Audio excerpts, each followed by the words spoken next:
Buenas tardes, profesora. Mi grupo formado por Nelly González, Nayeli Rodríguez, Dalmar Espinosa, Nayeli de Lora, mi persona Ana Flores tiene el gusto de presentarle la exposición sobre materiales inflamables y explosivos.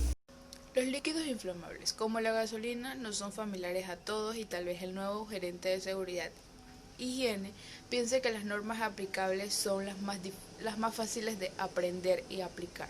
Sin embargo, no son bastante complicadas como resultado del hecho que los líquidos inflamables se utilizan con tanta frecuencia en la industria y en cantidades y aplicaciones tan variables. Para ilustrar este punto, los procedimientos para manejar la gasolina en una refinería de petróleo donde la gasolina se fabrica difieren enormemente de lo que se sigue para almacenar y manejar líquidos inflamables en una oficina u otra fábrica. Así no hay ningún conjunto apropiado y simple de normas para líquidos inflamables. A pesar de ser tan familiares los líquidos inflamables, la mayoría de la gente no comprende muchos términos de uso común, como punto de inflamación, líquido clase 1, inflamable, combustible y volátil.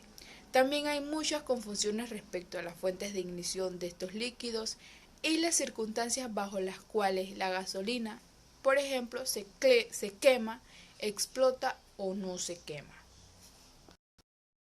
Líquidos inflamables. Algunos términos más básicos a saber es el líquido. Casi todos sabemos que es un líquido, pero por otro lado recordemos que casi toda sustancia inflamable se encuentra tanto de forma líquida como gaseosa, dependiendo de la temperatura o presión. Una buena regla práctica dice que si la sustancia es líquida en las condiciones normales, se define como líquido. Otro punto es el punto de inflamación. Es muy importante para el gerente de seguridad y higiene porque es la base de la clasificación entre líquidos inflamables y combustibles. Por tanto, es principalmente el que determina las cantidades de líquidos que se permite tener almacenadas dentro de diversos contenedores. El punto de inflamación es el grado al que se debe calentar un líquido inflamable que despida suficiente vapor de modo que genere un fogonazo en toda su superficie cuando se aplica una chispa. Otro punto que veremos es el punto de combustión.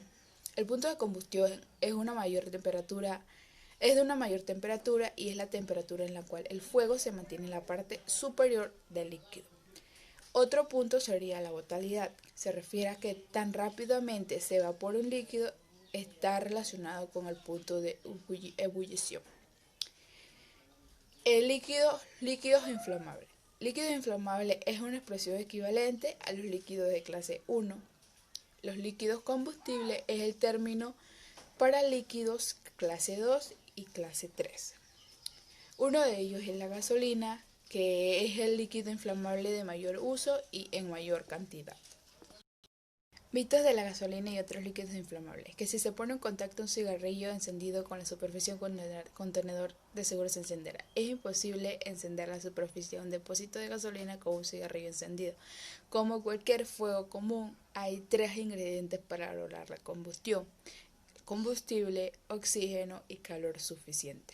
El segundo son los incendios en los depósitos subterráneos de gasolina arden o explotan con la intensidad que destruyen la mayor parte de los seres vivos y las propiedades alrededor. En realidad los incendios no arden en los depósitos subterráneos de gasolina, incluso si hay un incendio grave sobre tierra. Curiosamente, un depósito abandonado es más peligroso que uno en uso y lleno o casi lleno. El tercero, que la gasolina de aviación o la gasolina premium de alto octanaje es mucho más peligrosa que la gasolina normal. El El octanaje se refiere a las características de preignición de la gasolina dentro de los motores de combustión interna y no tiene nada que ver con la seguridad contra incendios. Se necesitan las mismas precauciones con la gasolina de alto octanaje que con la normal, ni más ni menos. Las fuentes de ignición. Al despejar mitos sobre los líquidos inflamables, el personal debe volverse más cuidadoso. La química de los incendios por petróleo explica algunas de las sustancias de apariencia peculiar de por qué no ocurren incendios de petróleo, pero al mismo tiempo esta comprensión resalta el enorme riesgo cuando las condiciones son las adecuadas para un incendio. La inocencia de un foco roto puede terminar en un incendio desastroso. En el instante anterior de que a que al filamiento del foco se queme después de romperse el vidrio, esto está lo suficientemente caliente para encender vapores de gasolina. Otro ejemplo, las chispas de soldadura son otro riesgo de ignición importante de vapores inflamables. La tentación usual es acelerar una operación de reparación y a menudo se comienza a soldar antes que las fuentes de vapores inflamables se retiren del área y se purguen. Soldar cerca de vapores inflamables ha costado la vida de muchos empleados inexpertos que no estaban conscientes del riesgo. El cumplimiento de las normas. Es útil comprender los principios de los riesgos de los líquidos inflamables a aplicar las normas apropiadas. Los códigos federales para el almacenamiento en depósitos son bastante complicados y principalmente son de la responsabilidad de los diseñadores de las instalaciones de los tanques de petróleo, las plantas de almacenamiento en volumen, el sistema de diques y drenajes, refinerías y estaciones de servicio. Los códigos también cubren aspectos de diseño como la construcción y la ventilación de un adecuado depósito. La mayoría de los gerentes de seguridad no necesitan preocuparse por aprenderse los detalles de la construcción de los depósitos. Al contrario, basta saber dónde encontrar los requerimientos e informar a los diseñadores y otros planeadores que hay códigos estrictos para los depósitos de líquidos inflamables. Un criterio para el requerimiento de distancia entre los depósitos es si el techo es fijo o es flotante. Por lo general la gente no se da cuenta de que los techos de muchos tanques de petróleo se elevan y descienden con el nivel del líquido que contienen. Un depósito de techo fijo no podrá llenarse a menos que esté ventilado y dicha ventilación acarrea una costosa pérdida de vapor. Líquidos combustibles. Dado que los puntos de inflamación de los líquidos combustibles son más elevados que las temperaturas que se encuentran en la mayor parte de las plantas, el riesgo de ignición es mucho menor que el de los líquidos inflamables. Sin embargo, a menudo se engendra una falsa sensación de seguridad al hacer una asociación común con los líquidos combustibles a temperatura ambiental. En caso de que por alguna circunstancia excepcional o incluso por operaciones normales del proceso las temperaturas se eleven, la gravedad del riesgo puede causar electricidad estática que hace muy incómodo sostener el extinguidor. Durante la carga nocturna de combustible en los camiones cisternas se ha observado un fenómeno sorprendente, despliegues de luz destellando dentro del depósito. Para evitar la acumulación de electricidad estática durante las operaciones de carga, se debe mantener el flujo tan homogéneo y lento como sea posible. Los filtros son enormes generadores de estática y es mejor colocarlos tan atrás como sea posible, lejos de la boquilla de llenado. Otra medida para reducir la electricidad estática consiste en retardar el flujo. También debe evitarse una carga salpicante. Esto es, la boquilla de lineado debe extenderse hasta un punto cerca del fondo del compartimiento para no salpicar en exceso, lo que genera electricidad estática. Cuando se cargan camiones de muchos compartimientos, los frontales y traseros son los que tienen más probabilidad de presentar problemas de carga salpicante, debido a la organización de ciertos aparatos de carga. Acabado por rociado con pistola, una preocupación de los gerentes de seguridad e higiene, especialmente en las plantas de fabricación, es la instalación de aparatos y procedimientos adecuados para áreas o cabinas de pintura con pistola. El tema es importante y no solo desde el punto de vista del cumplimiento, sino también porque influye en los términos de seguridad y los montos de las primas. La construcción y la operación de un área de pintura con pistola que cumpla con los códigos aplicables es bastante costosa y a veces gerentes de seguridad e higiene sin ética intentan darle la vuelta a las reglas para aplacar la dirección. La más común de dichas evasivas consiste en describir la instalación de pintura como aparato pequeño de rocío portátil que no se usa repetidamente en el mismo lugar y con eso quedan exentos de cumplimientos de las normas de pintura por rociado.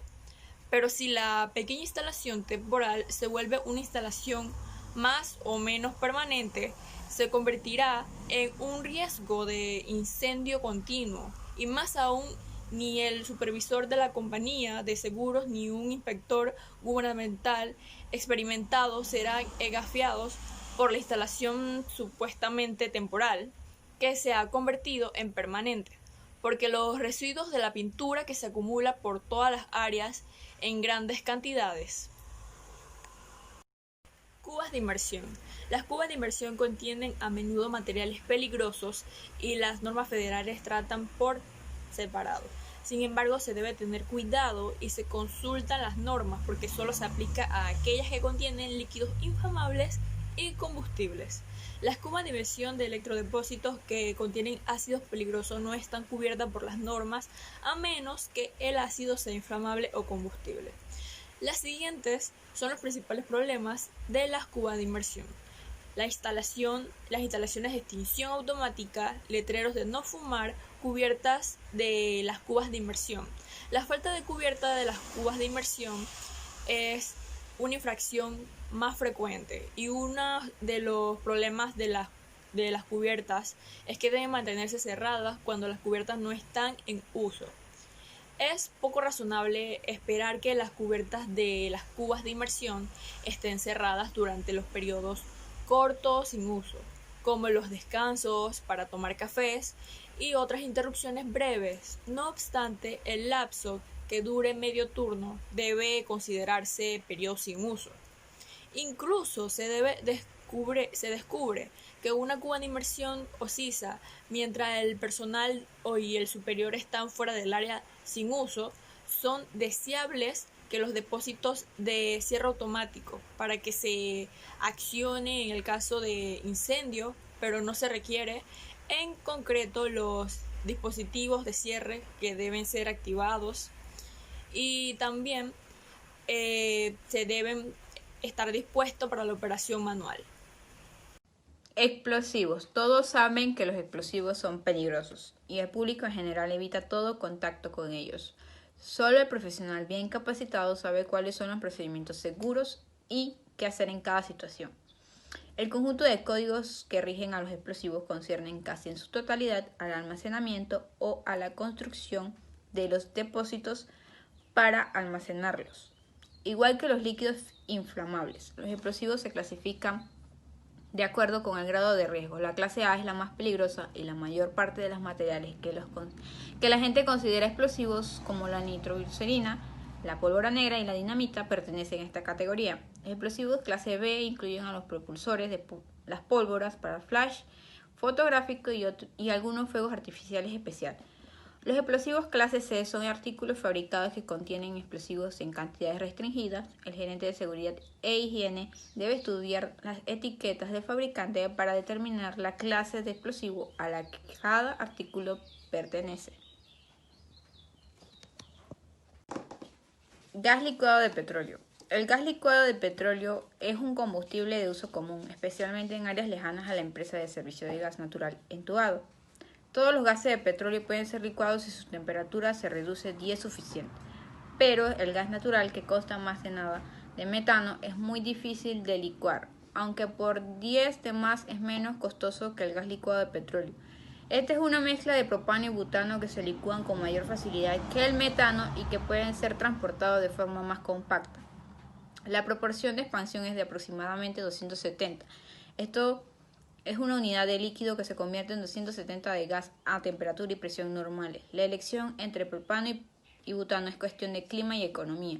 Con fines de seguridad se le agrega el odorante etil, marcantan, como agente maloliente antes de entregarlo al cliente, pues facilita la detección de fugas.